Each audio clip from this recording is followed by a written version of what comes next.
Praise the Lord, मेरे मसीही भाई बहनों, यीशु मसीह नासरी के नाम में आप सभी मसीही भाई बहनों को सलाम। मैं नितेश कुमार मसीह। मेरे मसीही भाई बहनों, आज जो हमारे साथ फोन लाइन पे जुड़े हुए हैं बिशप अमरदीप जी हैं, राजस्थान के हैं।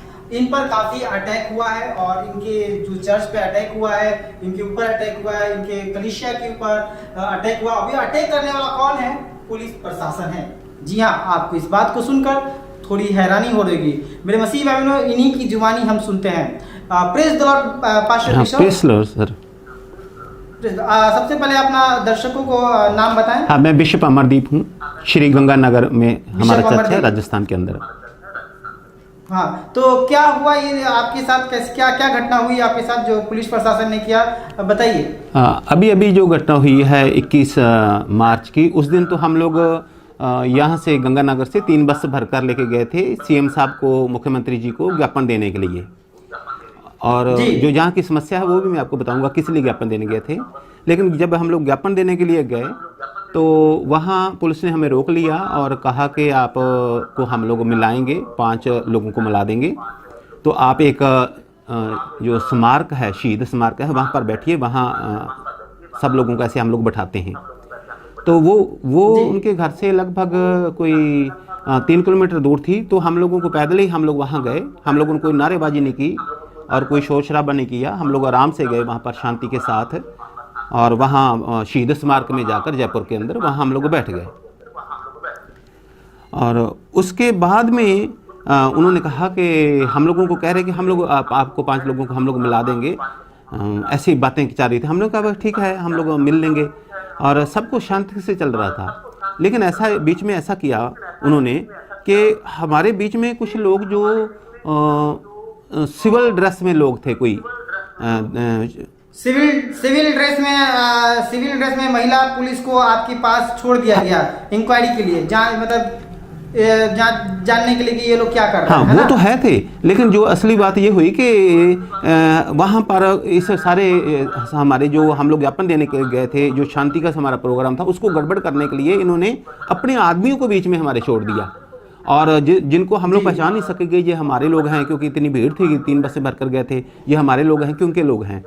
तो हम लोग तो अभी उनसे बातचीत कर रहे हैं, इतने में कुछ लोग निकल कर रोड के ऊपर चढ़े गए।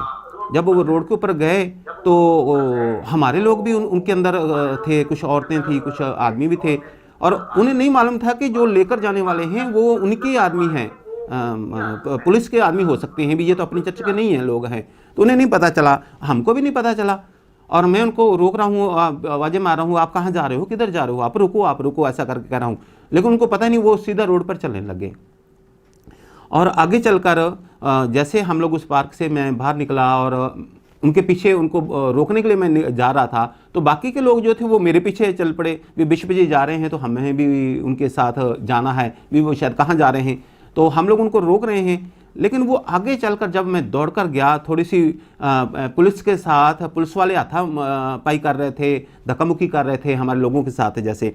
तो मैं दौड़कर आगे जाकर उनको रोका, और जैसे ही पुलिस की साइड जाकर मैंने रोका अपने लोगों को, जैसे उनको मैंने रोका तो वो रुक गए। और फिर मैंने देखा जो हाथापाई कर रहे थे उसमें से कुछ लोग ऐसे थे जो हमारी चर्च के, क्या हमारे लोग ही नहीं थे वो, क्योंकि हम लोगों को तो हम सब लोगों को जानते थे। तो वो वहाँ पर जो थे असल में वो गड़बड़ करने के लिए इन्होंने अपने आदमी बीच में छोड़ दिए थे। तो इन्होंने क्या किया, वो जो गड़बड़ करने वाले लोग थे वो तो पुलिस से हाथापाई करने लगे, और फिर धीरे से उन्होंने लाठीचार्ज शुरू कर दिया। जैसे उन्होंने लाठीचार्ज किया, उनके लोग निकल गए और हमारे लोगों पे लाठियाँ पड़ने लगी, और हमारे लोगों को इन्होंने उठाना शुरू कर दिया। तो ऐसे हमारे लोगों की हाथापाई करवा दी, हमारे लोगों पे लाठीचार्ज शुरू करवा दिया इन्होंने, और वो जो थे बाहर के लोग थे वो बीच में से निकल गए। ऐसा हुआ। अच्छा, मैंने सुना है कि आपकी कलीसिया की कुछ महिलाओं को भी लाठी चार्ज किया है, वो भी जेंट्स पुलिस वाले ने थाने में मारा है, ऐसा? हाँ, उसमें तो ऐसा हुआ ना कि इन्होंने वहाँ तो सबको पीटते ही रहे, लाठियों से पीटा, जैसे जो कुछ उनके हाथ में आया सबको वो मारते रहे वहाँ पर तो। और हालांकि लाठीचार्ज का कोई भी ऑर्डर नहीं था उनके पास, फिर भी उन्होंने पीटा, लाठीचार्ज किया, लोगों को, हमारे लोगों को उठाना शुरू कर दिया उन्होंने। और 15 लोगों को, हमारे 4 महिलाएं थी जिसमें एक मैं था, 5 और 10 लोग दूसरे, इन सबको उठाकर वो पुलिस स्टेशन में ले गए। और जैसे पुलिस स्टेशन में ले गए तो इन्होंने औरतों को जो जेंट्स पुलिस थी, आदमी थे पुलिस वाले, वर्दी में थे, कुछ सिविल में थे, इन्होंने बुरी तरह से पीटा, उनको मतलब अधमरा करके छोड़ा। और जो हमारे लोग थे, जो जिनको हमारे लड़के लोग थे, इनको भी बहुत पीटा, बहुत मतलब जैसे अधमरा करके छोड़ देते हैं वैसा छोड़ा, फिर पीटा, ऐसे करके उनको ये पीटते रहे। और इतना नहीं, औरतों को इतनी गंदी गालियां निकालते रहे, पर यीशु मसीह को इतनी गंदा बोलते रहे। यहाँ चमत्कार करके दिखाओ, और यहाँ पर यीशु मसीह का उल्टा पुल्टा बोलकर भी यहाँ उतरे वो, और क्रिश्चियन धर्म के बारे में इतना कुछ बोलते रहे। जो लोग थे कुछ बेचारे ऐसी जाति के थे, कुछ ऐसे थे, उनको जाति सूचक गालियाँ निकाल कर पूछते रहे, क्योंकि उन्होंने नाम पूछा, जाति पूछी, तो उनको गालियां निकाल रहे थे। इतना गंदा, औरतों को इतना गंदा मार रहे थे। अंदरूनी चोटें, बहुत ज़्यादा अंदरूनी चोटें उनको आई हैं। अच्छा पादरी साहब, बिशप पादरी साहब अमरजीत सिंह पादरी साहब, मैं आपको यहाँ पर रोकना चाहूँगा। क्या पुलिस प्रशासन जो है वहाँ का, राजस्थान का, उन्होंने आप पर धर्म परिवर्तन का भी आरोप लगाया है? वो असल में मतलब मेरे से उन्होंने ऐसी कोई पूछताछ नहीं की, लेकिन वो इन लोगों के ऊपर इसलिए मार रहे थे कि ये कबूल करें, ये कहें कि बिशप अमरदीप ने पैसे देकर हमारा धर्म परिवर्तन कराया, इसलिए उनको पीट रहे थे।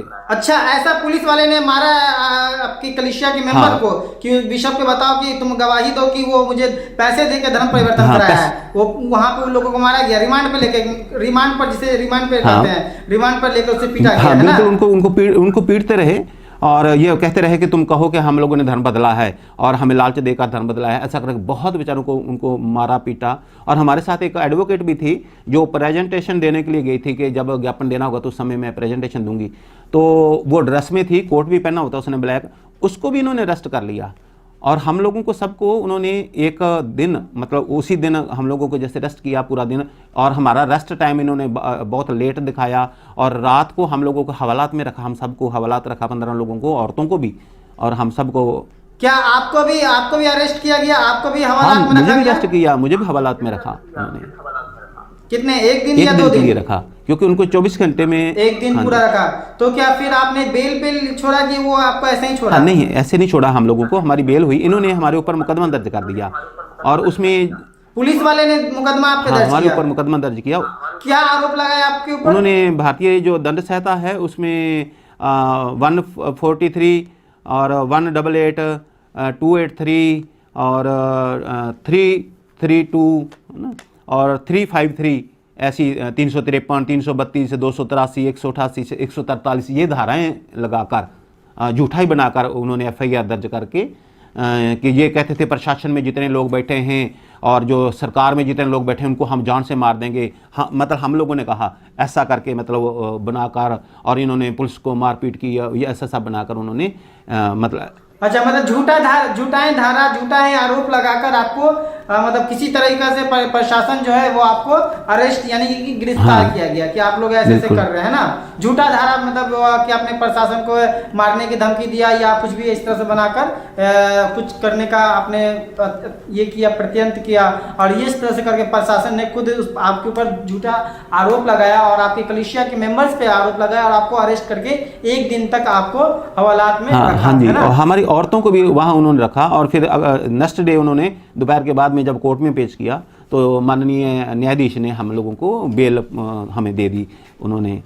और इन्होंने तो कोशिश की कि बेल ना मिले इन्हें और इनका रिमांड लें, ऐसा करके ये तो कोशिश कर रहे थे, लेकिन हमें बेल मिल गई। और इसमें एक बात और मैं आपको जो बताना चाह रहा हूँ वो ये हुआ कि तो मैं आपको ये बताना चाह रहा हूँ कि असल में हम लोग वहाँ जयपुर में ज्ञापन देने के लिए गए क्यों। श्री गंगानगर से हमारे यहाँ से जयपुर 550 किलोमीटर दूर है, तो हम लोग मुख्यमंत्री के पास ज्ञापन देने की जरूरत ही क्यों पड़ी। असल में क्या है कि हमने यहाँ पर 2 बीघा जमीन ली, वो एग्रीकल्चर लैंड है, उस लैंड को हम लोग कमर्शियल कराने के लिए फाइल लगाई, और उस फाइल लगाए को 6 महीने हो चुके हैं। जितनी भी NOC चाहिए थी वो सब NOC हम लोगों ने यहाँ पर जो कलेक्टर हैं उनको हम लोगों ने NOC दी, और सब NOC होगी। इन्होंने कहा कि हमें कुछ भूमि जो आगे है वो रोड के लिए दो, तो हमसे मुफ्त में बिना मुआवजा दिए इन्होंने 0.022 हेक्टेयर भूमि जो थी इन्होंने राज्य सरकार के नाम करवा ली। वो भी हम लोगों ने दे दी इनको मुफ्त में।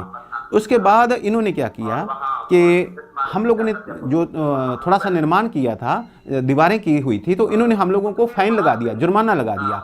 और जुर्माना इन्होंने लगा दिया 2,29,561 रुपए, है ना, लगभग 2,30,000 रुपए। तो वो हम लोगों ने फाइन भी भर दिया। फिर इन्होंने जो टोटल फीस थी इसकी, पूरी फीस ले ली इन्होंने। जो पूरी फीस, जो पूरे पैसे लिए उन्होंने 3,06,082 रुपए, है ना। तो ये पूरी फीस भी इन्होंने ले ली हम लोगों से, फाइन ले लिया। और ये सब कुछ 31 दिसंबर की बात है, 31 दिसंबर 2021 की बात है, ये सब कुछ ले लिया। और फिर हम लोगों ने जिला कलेक्टर से हम लोगों को मिले और उन्होंने कहा कि आपकी फाइल तो पास हो चुकी है, तो हम आपको जल्दी उसके जो पेपर आप दे देंगे, ऑर्डर की कॉपी दे देंगे। लेकिन हम लोगों को नहीं दी। हम लोग फिर यहाँ कई बार गए, हम लोगों को ऑर्डर की कॉपी मिली। आखिर हम लोग परेशान होकर यहाँ के सब लोग, चर्च के जितने लोग हैं, 400-500 लोग इकट्ठे होकर कलेक्टर ऑफिस के बाहर गए। और वहाँ पर हम लोगों ने अपनी मांग को रखा, कहें कि हम लोगों ने वहाँ पर धरना प्रदर्शन किया। और फिर कलेक्टर से मिले, उन्होंने हमें अंदर बुलाया। वो कहते आपको जरूरत नहीं है धरना प्रदर्शन करने की, आपकी फाइल तो पास हो चुकी है। लेकिन उसके बावजूद भी, बार बार जाने के बावजूद भी हम लोगों को ऑर्डर की कॉपी नहीं दी। और असल में कारण क्या है, वहां पर हम लोगों ने एक छोटा सा चर्च बनाया है, यानी कि 3 मीटर चौड़ा और 10 मीटर लंबा। ऐसा हो गया 10 फुट चौड़ा और लगभग 34 फुट लंबा, टोटल 340 स्क्वायर फुट। हम लोगों ने छोटा चर्च बनाया, पूजा स्थल बनाया। वहाँ उसके ऊपर बोर्ड लगा है, क्रॉस लगी है, अंदर पर्दे वगैरह लगाकर पूरा चर्च बनाया है ताकि वहाँ आराधना कर सकें 2-4 लोग बैठकर अंदर, क्योंकि थोड़ा छोटा जगह है वो। तो ये एतराज़ करने लगे, आपने चर्च क्यों बनाया है। इस कारण से उन्होंने फाइल को रोक दिया। तो हम तो ये कहते हैं, हम लोगों ने उसको कमर्शियल करवाया ज़मीन को। आपने सब कुछ कर दिया, आप कमर्शियल करें। अगर हमने अपना पूजा स्थल वहाँ बनाया है तो सरकार को क्या एतराज़। लोगों के पूजा स्थल जो हैं वो तो सरकारी भूमि पर, कब्जे की भूमि पर बने हुए हैं। हमने तो अपनी ही जमीन पर, अपनी ही भूमि पर यह बनाया, तो फिर सरकार प्रशासन को क्यों तकलीफ। तो ये जो जिला प्रशासन है हमारी इस बात को नहीं सुन रहा था, बार बार कहने के बावजूद हमें ऑर्डर की कॉपी नहीं दे रहा था। तो हमने ये निर्णय लिया कि हम लोग जो ज्ञापन देने गए थे, हम लोग वहाँ धरना प्रदर्शन करने नहीं गए थे, हम लोग वहाँ ज्ञापन देने गए थे मुख्यमंत्री जी को। और तो ये जो है आगे की घटना जो भी घटना, तो इन्होंने एक और हम ऐसा किया कि जो हमारे फ़ोन थे, इन्होंने फ़ोन जब्त कर लिए थे। जो हमारे फ़ोन थे, फ़ोनों को इन्होंने तोड़ दिया, पूरी तरह तोड़ दिया। और हमारा कैमरा इन्होंने रख लिया था, उसका कार्ड इन्होंने निकाल लिया और फ़ोन तोड़ दिए। और फ़ोनों में से जो थे, जो हम लोगों ने वीडियो शूट किए थे, उनको इन्होंने डिलीट कर दिया। और एक तरफ तो जैसे हमें ये कहते हैं, मतलब आपने वीडियो बना रखा था, मतलब लोग जो आपके ऊपर अत्याचार कर रहे थे, पुलिस प्रशासन, उसका वीडियो आपने बना रखा था, वो वीडियो सब डिलीट करवा दिया और आपका फोन भी तोड़ दिया। हाँ बिल्कुल। तो इन्होंने जो तो वीडियो थे, जब तक हम लोग वहाँ तक शांति के साथ बैठे हुए थे, तो वहाँ तक तो इन्होंने रहने दिया। और उसके बाद जब ये लोग कहते हैं कि हम लोगों ने हंगामा किया, जब हमने हंगामा किया तो फिर हमारा वीडियो तो उनको रखना चाहिए था। तो उन्होंने हमारा वीडियो जो है उसको भी उन्होंने क्या कर दिया, वो आगे का जो वीडियो था काट दिया, क्योंकि उसमें हम लोगों ने इनकी जो थे वीडियो बनाए हुए थे, ये मार रहे थे, औरतों को पीट रहे थे, आदमियों को मार रहे थे। और इसमें उस वीडियो में इनके लोग जो थे हमारे अंदर शामिल तो हुए थे, जिन्होंने हंगामा शुरू करवाया था, हड़दंगा मचाया था, उनकी लोगों की भी तो तस्वीरें थी। और इसलिए उन्होंने सब कुछ उसको सबको डिलीट कर दिया, डबल जगह से डिलीट कर दिया, ताकि उनका बैकअप भी हम लोग ना निकाल सकें। ऐसा इन्होंने किया। यानी कि आप पे काफ़ी मतलब ये हुआ है, अत्याचार हुआ है जो प्रशासन की तरफ से, ये बहुत ही निंदनीय है। जबकि मेरे मसीही भाई बहनों, आपको मैं बताना चाहूँगा कि एक प्रशासन जो होता है ये पब्लिक सर्वेंट होता है। पब्लिक सर्वेंट यानी पब्लिक का मदद करने वाला। आज वही प्रशासन देखिएगा, पब्लिक को सर्वेंट ना बनकर वो पब्लिक को झूठा आरोप लगाकर, मारकर, पीटकर, उसे देखिएगा। अभी जैसे बिशप साहब ने बताया, बिशप साहब अमरजीत बिशप साहब ने बताया कि मुझे भी अरेस्ट कर लिया, एक बिशप को भी अरेस्ट किया गया, जबकि उन पर धर्म परिवर्तन का आरोप भी लगाने के लिए कोशिश किया। लेकिन वहाँ के कलीसिया के जो मेंबर थे मेरे मसीह भाइयों, वो सब जो है वो नहीं बताएं कि मेरा धर्म परिवर्तन पैसे देकर इन्होंने किया है। तो ये था खबर, और ये बहुत ही दुखनीय और बहुत ही निंदनीय है कि आज जो है हमारे भारत देश में ऐसे ऐसे घटनाएं हर दिन आए दिन देखने को मिलती है। तो थैंक यू असल में पादरी साहब, बिशप साहब, आपने अपने कीमती समय दिया, हमारे दर्शकों को कीमती समय दिया। हम सब आपके लिए प्रार्थना करेंगे और उस पुलिस प्रशासन के लिए भी प्रार्थना करेंगे कि परमेश्वर जो है उनकी मनों को बदले और उन्हें आशीष दे। Thank you, god bless. Okay.